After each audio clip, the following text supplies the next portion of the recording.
The lockdown phase begins in the capital as the local authorities have decided to clamp down another week of prohibitory orders, easing a number of previous restrictions. It is understandable that the easing of the restrictions has been mainly brought about by not so alarming coronavirus scenario in the past 2 weeks, as the dreaded death curve has significantly gone down. Good morning, I'm Sarah Chitrakar and these are the headlines of the hour. Ongoing prohibitory order in the Kathmandu Valley extended by a week with some ease in restrictions. Government loses almost 300 billion rupees after failing to procure vaccines on time. The writ petitions filed against the ordinance related to the Constitutional Council stranded at the Supreme Court for the past 6 months affects activities of various constitutional bodies. The government close to its revenue collection target even during the COVID-19 pandemic, ignores providing any rebates or relief packages to the taxpayers. And Italy take Wales through to the Euro 2020 pre-quarterfinals. Switzerland hang on with prospects of best third finishers, Turkey crash out. The country continues to reel under coronavirus as 51 deaths were registered yesterday, taking the COVID-19 death tally to 8,726. With this, the death rate now stands at 1.4%. Meanwhile, the total number of COVID-19 cases in the country has reached over 621,000 as 1,421 more individuals tested positive for the virus. According to the Health Ministry, 6,677 tests through the PCR method were carried out yesterday, while the infection rate in the country now stands at 21.3%. The Kathmandu Valley alone reported 548 new cases. 3,456 individuals registered full recovery yesterday, taking the recovery tally to over 5.6 million, while the recovery rate stands at 89.6%. Based on the Health Ministry's report, there are 55,532 active cases at the moment, of which 51,833 are currently in home isolation, 871 in intensive care units and 250 on ventilator support. The local administrations of Kathmandu Valley have decided to extend the ongoing prohibitory order by 1 more week until 28th of this month. The new prohibitory order will come to effect from Tuesday. The meeting of the Chief District Officers of the Kathmandu Valley held yesterday afternoon decided to allow movement of private vehicles and taxis based on odd and even number plate system. Likewise, the meeting also decided to allow some businesses, including garment, jewelry and gift shops, to run based on day basis. The local administrations had allowed grocery shops and departmental stores to operate until 11 a.m. in the mornings, while shops selling construction materials will now be allowed to open from 11 a.m. to 6 p.m. However, all the businesses other than emergency service providers will remain closed on Saturdays.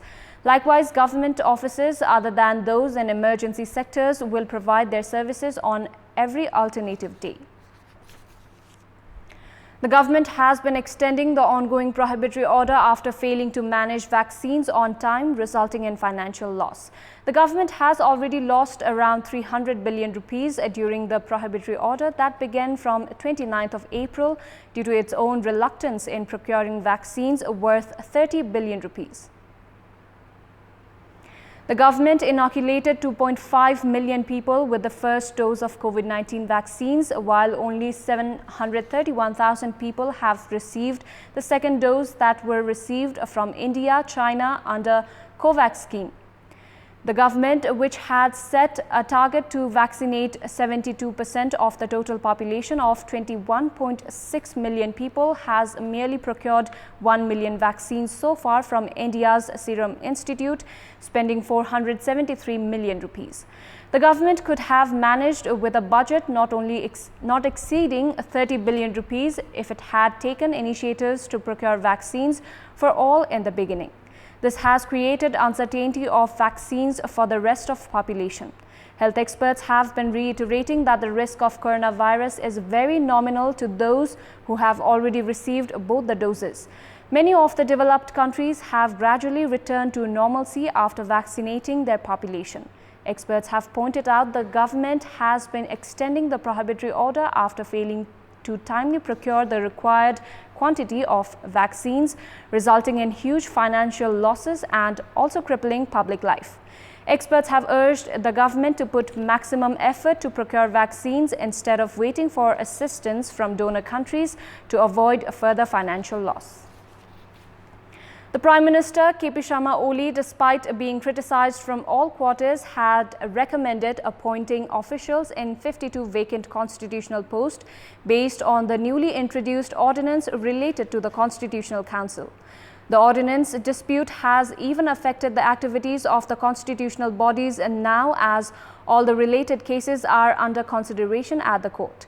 However, the court has not given priority to hear the cases. Prime Minister Oli had introduced an ordinance related to the Constitutional Council that largely affected the basic structure of the council. Based on the ordinance, Premier Oli recommended 52 individuals in 2 phases at various constitutional bodies, including the National Human Rights Commission and the Commission for Investigation of Abuse of Authority. 32 nominees from the first phase have already been appointed to their respective posts without parliamentary hearing, while the rest of the nominees recommended the second phase are also in the process to take over responsibilities, also without parliamentary hearings. Some 12 writ petitions were filed at the Supreme Court 6 months ago to challenge Prime Minister Oli's decision. It may be recalled that Speaker Agni Sapkota also filed a case against the decision. However, the Apex Court has not proceeded with the hearing process since then. The hearing has been postponed for more than 15 times during this period.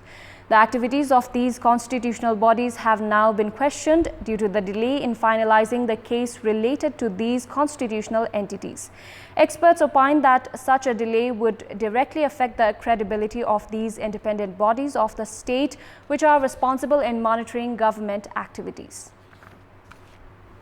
The government has been able to collect 83% of its targeted revenue during the current fiscal year despite slow economic activities due to the COVID-19 pandemic.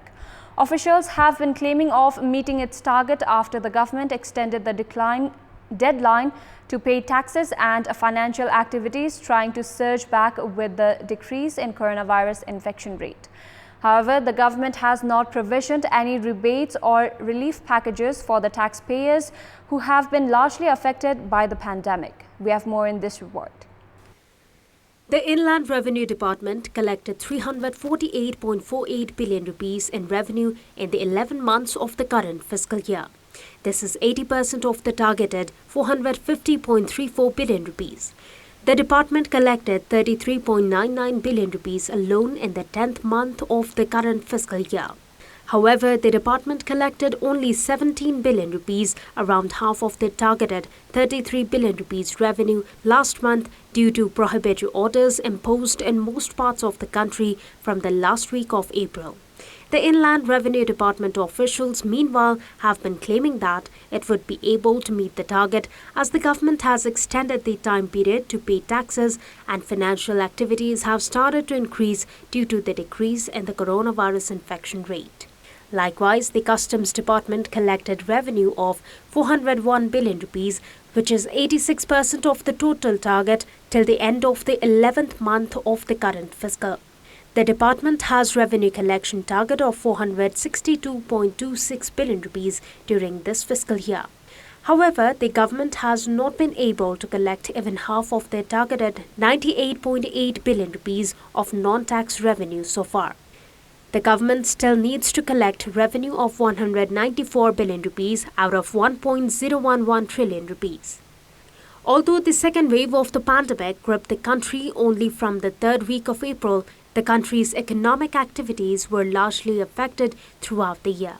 The government, however, has not provisioned any relief schemes for taxpayers, even as they have been paying taxes on time despite reeling under the pandemic. Meanwhile, experts opine that the government should come up with some relief packages for the taxpayers in the course of collecting revenue. In our Public Voice segment, we had asked the local residents in Salyan what should be done to minimize natural disasters like floods and landslides. Let's take a look at what they had to say.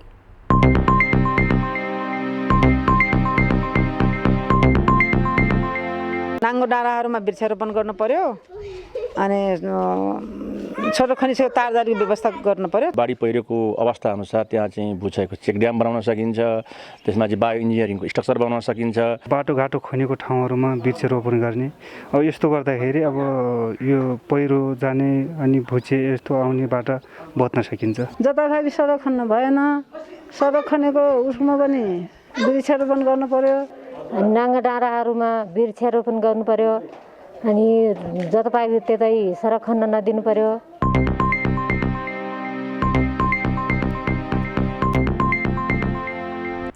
It's time now for our segment, Public Pulse, where you text us with your opinion.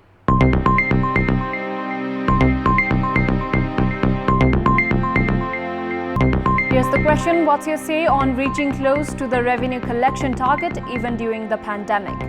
Your options are A, responsible taxpayers, B, low target, and C, no decrease in consumption. The voting is on. Type NEWS, select your option A, B or C and send it to 34001 to share your opinion with us. That's all for the moment. Our next English bulletin will be at 11 a.m. Thank you for watching. Bye for now.